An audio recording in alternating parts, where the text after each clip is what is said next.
chance to talk to you after the game yesterday. Just your thoughts on the Tuesday game against Oregon State and how you guys performed. Um, you know, uh, Obviously when you don't win a game, you're not happy. I mean, the objective is to win a game, and when you win, you're happy, and you're probably teaching off of a win instead of a loss. And so today we're teaching off of a loss, which is not my first choice. What are you teaching today off a loss? Oh, there's plenty of stuff. Come on out.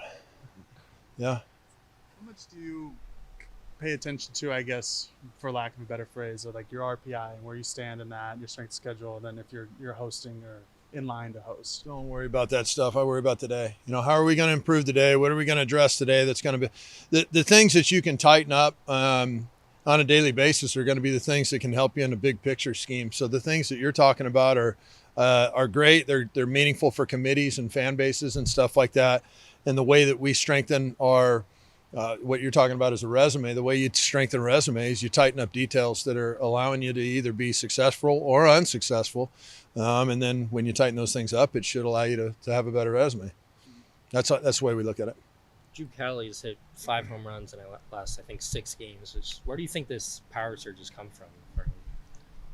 Hitting comes and goes, and so Drew's always had the power in his bat and all that kind of stuff. I mean, maybe he's just had some better pitches to hit recently to where he can get them elevated, and maybe the wind's just not blowing in. There's a lot of factors towards power, and so a lot of times it's just about pitches that you're getting to hit, as opposed to sometimes you're not getting good pitches to hit. So I think he's been getting a lot of good pitches to hit, and he's been hitting them pretty good. I thought he did yesterday to start the game, and then he had some that he missed. To be quite candid with you, yesterday he probably had a couple more that he could have put good swings on, and that's something we need to work on today. With Sabine out right now, how nice is it to have a guy like Drew Smith, who very little experience, but you've put him right in there, and he's done pretty well in the cleanup spot. Yeah, he has. Maybe a bit much to ask of him to be, just hey, go in there and replace Ceballos, who's one of the best hitters in the country. For Drew to go in there and hit and do well, I think he's done that. He's played well. I'd like to be able to use him in a different spot, and I think we'll get that opportunity this weekend. I think Sabine will be back with us. First 2 wins against ASU, you basically out-hit them. Then last two losses, you get 6 runs, still not enough. Is that the biggest disappointment, that the pitching hasn't been the whole? I mean, I don't know if there's a magic number that you'd like to see on runs to think we should win, but, just... No, I mean, sometimes the game tells you got to score 15 to win. Sometimes it's 1 to win, and so it's just about capitalizing on opportunities is the things that we're looking at to try to strengthen. We had several opportunities in the early part of that ball game when, Oregon State's pitching was probably at its most vulnerable that we didn't capitalize on. And I thought that specifically early in the ball game, there were a couple of different scenarios, both on offense and defense, that got away from us that probably contributed to the loss more than anything.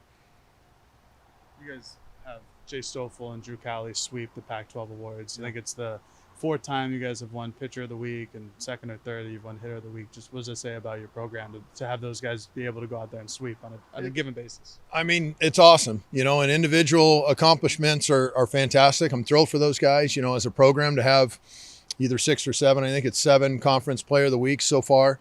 Nobody else is close to that. We take a lot of pride in that. We'd like to be able to continue, marching towards a conference championship. And in order to do that, we got to play well.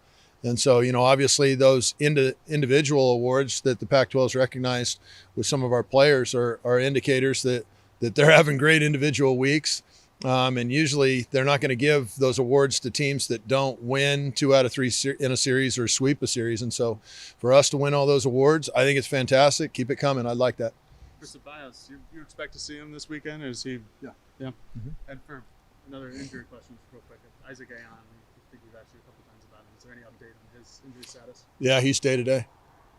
So Drew Smith, Gavin Grant, I think, said he was like the best third baser, fundamentally a mechanical third baseman he's seen in a long time, other than like Sam Nowitzki. It's one thing to have Drew in the lineup as hitting, but what's it like to have his defense out there to replace Ceballos, who's also a good defender in his own right?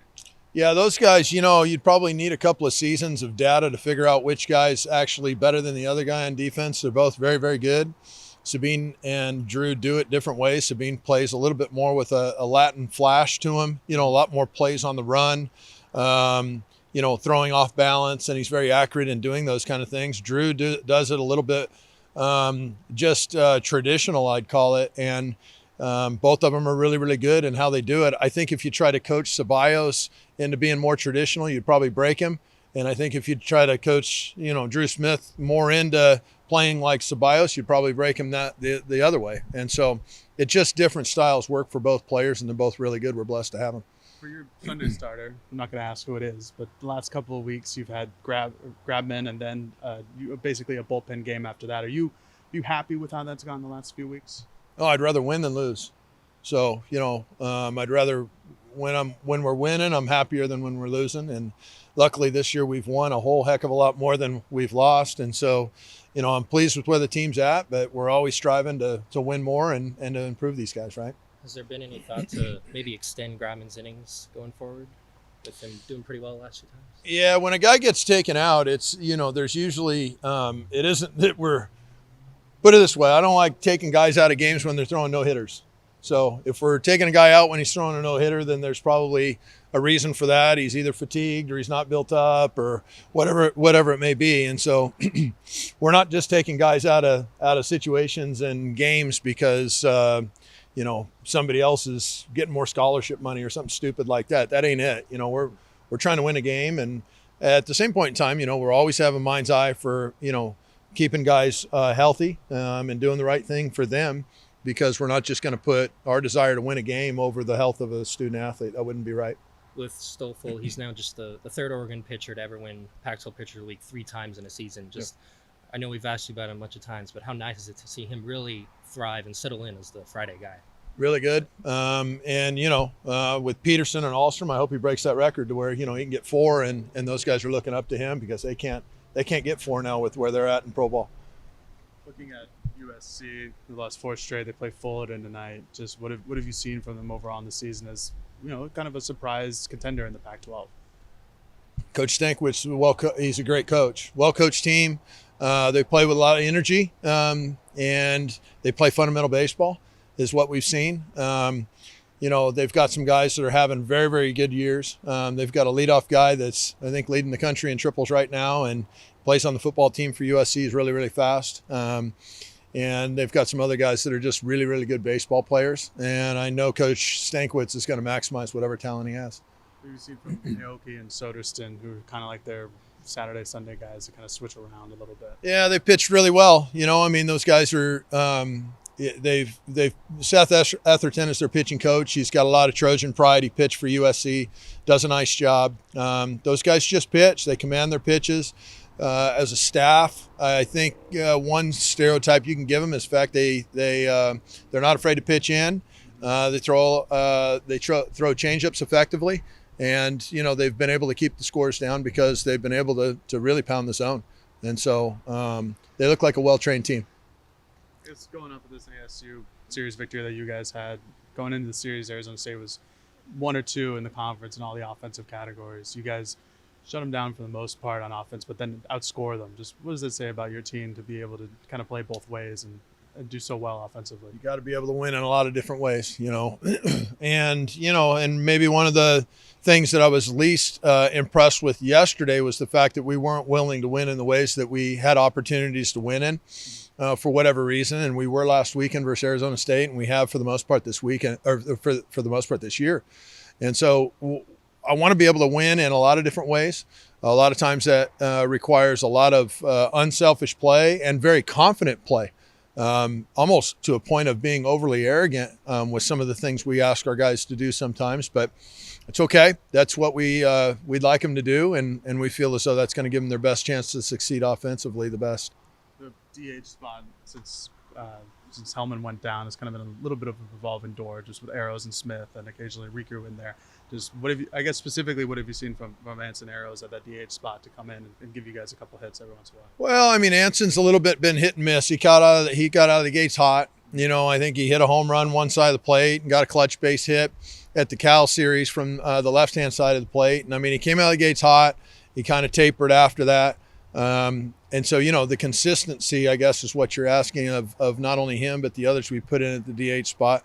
That's something that we'd love to be able to tidy up. and get stronger, because obviously the more 300 hitters and guys that you can have with OPS is over 900 in a lineup, the better off you are in scoring runs. And so that's going to be our objective. Do you have an example of somebody unwilling to do? I mean, it's not like you give them a sign and they don't fulfill the sign. Are you talking about being more creative, bunting, or is there an Aggressive example? play. There's just things in baseball where you've got to really impose your will on the opponent. And it happens throughout the game in every aspect, whether it's pitching, whether it's, stuff you can do on the bases, stretching a single into a double. Maybe sometimes it's foolish and you get thrown out, but it leaves a lasting image on the opponent that says we're here to play. And when you've got guys going full throttle, you usually see the opponent make more errors. When you got guys playing a little careful, which is what I thought we did yesterday, you usually make fewer errors on the other side, and you create less opportunities when you're playing careful. I thought we played careful, and we have played careful against Oregon State, and that infuriates me. I can't stand it. And I think in order for us to get the program where we need to be, I think that we're going to need to coach them better and get our guys to play with such a reckless, carefree nature where they're attacking people relentlessly. Until we can get to that point, we'll be a good program, but we won't reach our maximum potential.